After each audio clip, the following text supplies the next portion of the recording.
I'm Chris Shattuck, and this is How to Configure IMCE and Wrap Up a Project. In this final chapter, we finish integrating the IMCE module with our WYSIWYG to be able to enable simple image edition and styling. Then, we perform some cleanup to get our project ready for client review.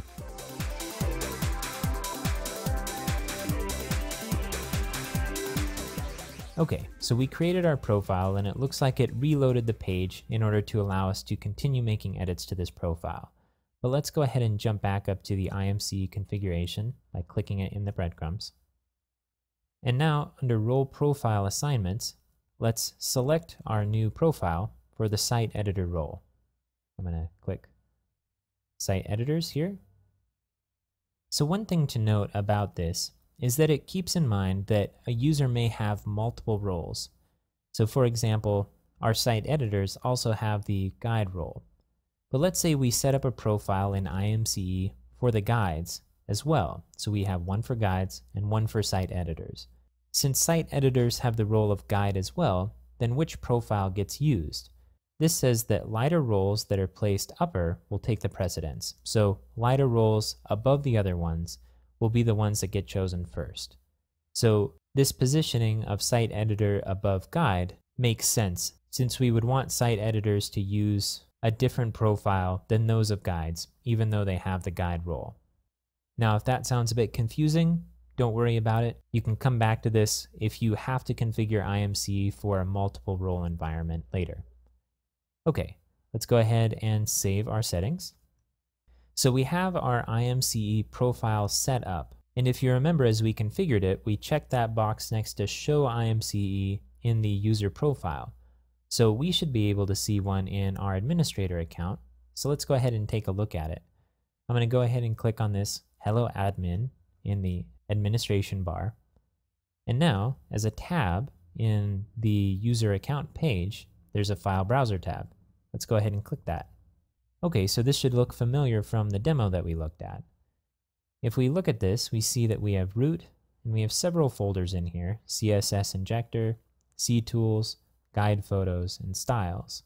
And these are all folders that are inside of our Files directory, inside of our Drupal installation.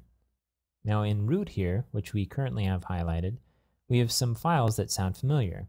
Clouds2, Clouds, which are the Clouds background for the header, Footer BG, which is the footer background, and then our logo, which we uploaded through the theme settings page. So if we wanted to use this interface in the same way that we've been using the media module, which is as a central image repository to use for images that we're using in our theme, we could simply click on one of these items to view the image down below here, and we could right-click it in order to copy the image location. So for example, if I opened up a new tab and pasted in that image, we could then see the image in its entirety. Okay, so we have this access to any of the files inside of our file directory. Let's go ahead and see what kind of access our site editor has, Heather. So I'm going to jump over to the browser where we're currently logged in as Heather, and let's go ahead and navigate to their account page by clicking on My Account in the lower left-hand corner. Okay. Notice that they have the new tab as well for File Browser. Let's click on that. So the interface looks the same, except on the left-hand side here we have root, and then there's an images directory, and then a folder inside of that called Site Editors. So notice that this is much more restrictive. We can only work with things inside of this folder. So let's do a test upload.